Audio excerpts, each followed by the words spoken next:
everyone, my name is Taylor Marie and this is Behind the Song.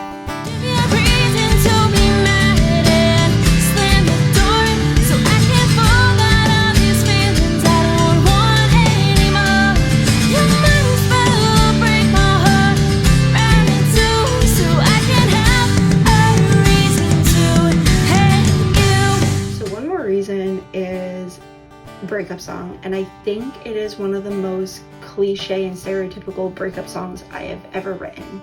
But it talks about the situation after a breakup where all the feelings that come with it, so like questioning if they're thinking the same thing, wanting to text them back, but knowing that you really shouldn't and you don't really know what to say even if you did, but also like having that empty hole in your chest that you just can't seem to fill, but it needs to be filled.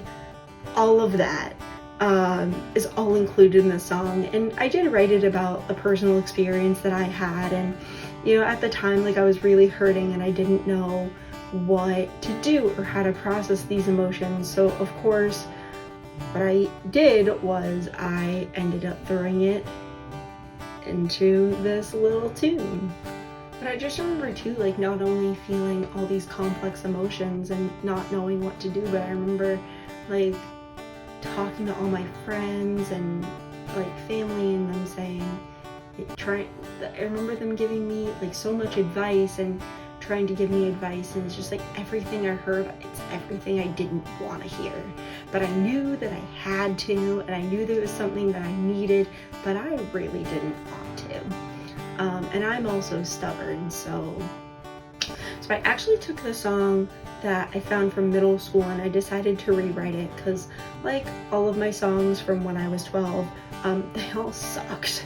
So I decided it's time to start recycling some of those songs and taking the fun little cute little melodies and turning them into something bigger and greater. But I took the idea of the song and I took the melody and I took just the structure of it, and it became what is now One More Reason. I remember vividly driving down Route 4 heading towards Sanford. I was going to work, and I remember just, you know, fresh out of the breakup, wanting to just cry, and I couldn't because I was driving, and that's not safe. So I remember trying and thinking, like, I need to put some words into a song. I need to put all these emotions into a song.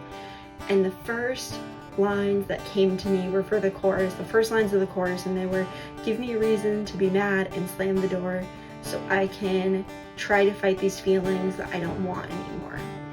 And I remember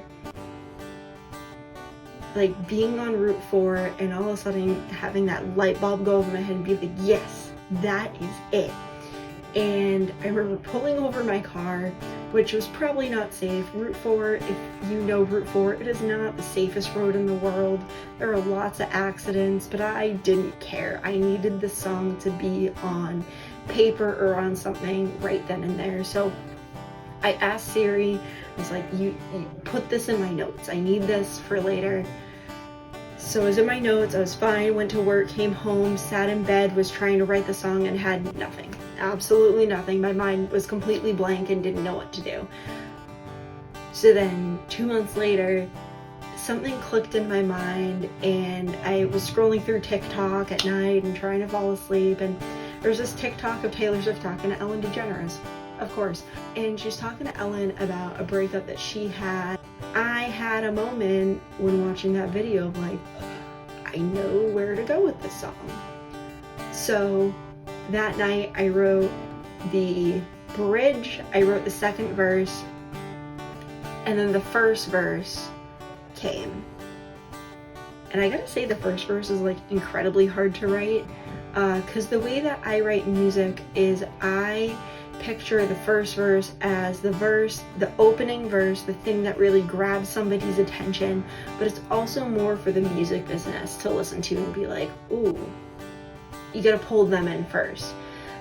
Then you get to the second verse and you get to the bridge, and that's kind of all for me. I add like all my humor and every real emotion that I'm feeling into the second verse and the bridge. Not saying the first verse is not a real emotion. It is a real emotion. It's just more of a subtle hint than where verse 2 in the bridge is like, I'm blunt, I'm throwing everything on the table, and here we go. I also remember too, like, once that song was officially finished and written, I wrote it in a few days, and I remember going to play a show at L Street Tavern in Hampton, and I remember being up on the stage with Mike and my guitar and asking the crowd, being like, hey, so I just wrote a new song this week and I'm really excited about it. Do you mind if I share it with you? And everybody was like, yeah, let's do it. So I played One More Reason for the crowd, and I did tell them, I said, so again, I wrote it this week. I'll meet you at the end. We'll see what happens. But it has no name. So if you all think of a name, let me know. I would love to hear your suggestions. So I sing the song, I finish, everybody's like, yay, and they're clapping, and it was a great time. And at the end, there was a lady, I remember she shouted, and she was like, hey, it would be a really great idea if you named that song One More Reason. So that was the moment again, the light bulb went off my head, and I said, okay, I think that's a great idea. It's gonna be called One More Reason. So that's the story behind One More Reason, and I'm hoping to make more videos of my songs and the stories behind the songs, especially the ones that have already been released and potentially ones that are coming up. Wink wink, we'll see what happens. So yeah, keep an eye out. There is a lot more to come. And don't forget, One More Reason comes out June 25th at 9 a.m.